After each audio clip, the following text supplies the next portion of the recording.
মা কি রান্না করেছো?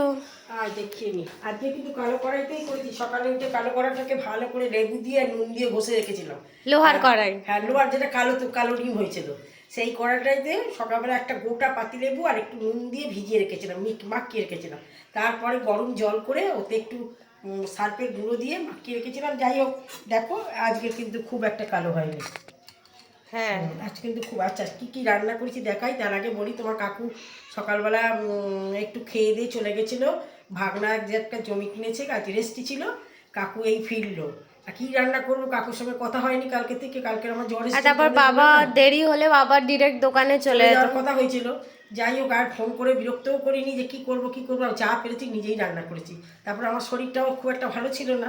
আজকে তোমার শরীর কেমন আছে? কালকের থেকে অনেকটা ভালো। তো বাবা ওষুধ এনে দিয়েছে, এছাড়া আমি ক্যালপালও খাচ্ছি এর সঙ্গে সঙ্গে। আচ্ছা, কি রান্না করেছি দেখো। গরম ভাত, একদম ধোঁয়া উঠছে, প্রচুর ভাত বেড়েছে ভাত। আচ্ছা, এইটা হচ্ছে মুগ ডাল আর মুসুর ডাল মিশিয়ে আলু দিয়ে বাঁধাকপি দিয়ে ডাল, মানে ডাল করেছি। এতে কড়াইশুঁটিও পড়েছে, ঘি গরম মশলাও পড়েছে, থকথকে করে একটু ডাল করেছি। আচ্ছা, পেঁয়াজ কালি ভেজেছি। আচ্ছা, এই যে এটা হচ্ছে পাবদা মাছে বেগুন দিয়ে আলু দিয়ে আর সিম দিয়ে, সিম দিয়ে একটু রস রস করেছি। যেহেতু ডাল করেছি, বেশি ঝোল করিনি। আর এইটা হচ্ছে তেলাপিয়া মাছে সর্ষে বাটা দিয়ে, জিরে সর্ষে বাটা দিয়ে একটু শুকনো, মেয়ের গাছে কিন্তু আজকে পাতা দিয়েছি, ওই যে কি বলে ধনে পাতা একটু এনে ছিটিয়ে ছাটিয়ে দিয়েছি। ওই যে আমি যে গাছ বসিয়েছিলাম সেই গাছে পাতা হয়েছে। পাতা হয়েছে। তবে তুমি দুটোই সর্ষে বাটা করেছো, আমি কি দিয়ে খাবো? এটা সর্ষে, এটা জিরে পুরো। এটাকে দেখে জিরে তো মনে হচ্ছে। এটা না, এটা পুরো জিরে।